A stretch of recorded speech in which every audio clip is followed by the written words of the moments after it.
Je m'imagine, comme vous dites, à quoi mène ce mutisme de l'exécutif, parce qu'après tout, c'est à lui de trouver des solutions. C'est lui qui gère, c'est lui à qui on confie les taxes et autres pour répondre aux soucis des uns et des autres. Que fait-il? Le carburant ne manque pas parce qu'on n'en produit pas. Le carburant manque peut-être parce qu'on n'a pas la monnaie pour importer ça.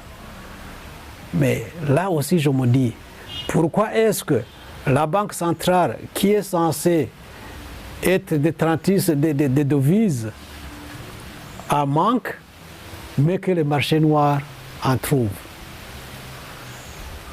Donc, il y a tout ce tas de spéculations.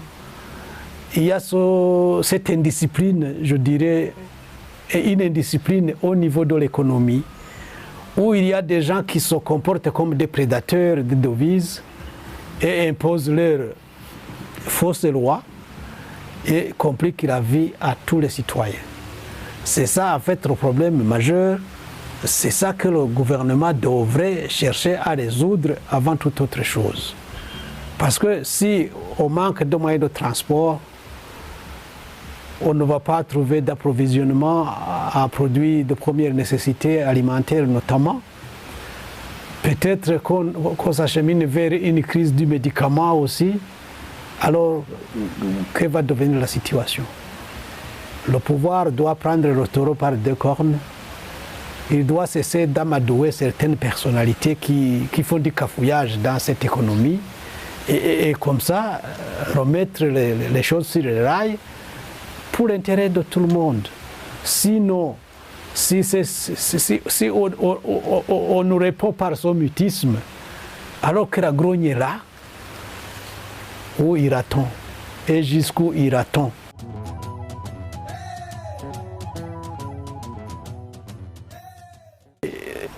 Cette situation de quasi-monopole dans les marchés publics et dans le commerce, donc en quelque sorte nous vivons une économie plutôt où ce sont des régimes monopolistiques qui sont là, alors qu'on devrait vivre dans des concurrences pourvu que ça respecte la loi.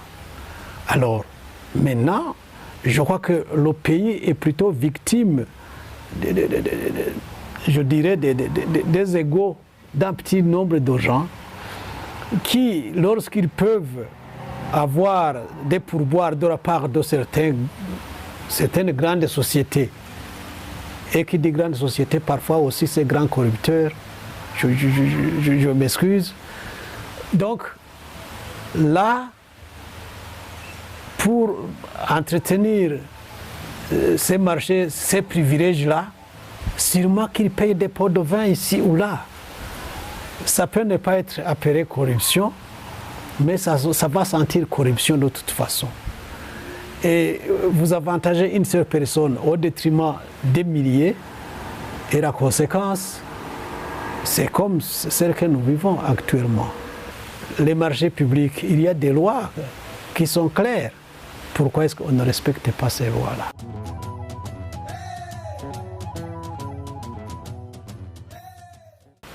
Il faut la bonne volonté. Je ne sais pas si cette bonne volonté est là. Au-delà de cela, il faut toujours être prévoyant. Quelle est la situation des caisses de l'État? Est-ce que je crois que si on ne se voile pas les yeux, nul n'ignore que la situation a toujours été plus ou moins précaire. Et donc, je me dis aussi que quelque part, il y a les dérèglements au niveau de la gouvernance qui font que cette crise s'amplifie. Par le passé, il y avait le fonds stratégique carburant, de l'argent qu'on prélevait sur chaque litre d'essence ou de mazout consommé, au point d'avoir toujours suffisamment de carburant à réserve en prévision d'une quelconque crise. Question de pouvoir amortir le choc avant que l'on puisse se réorganiser pour continuer comme si de rien n'était. Aujourd'hui, ce fonds stratégique carburant, je ne sais pas s'il existe encore.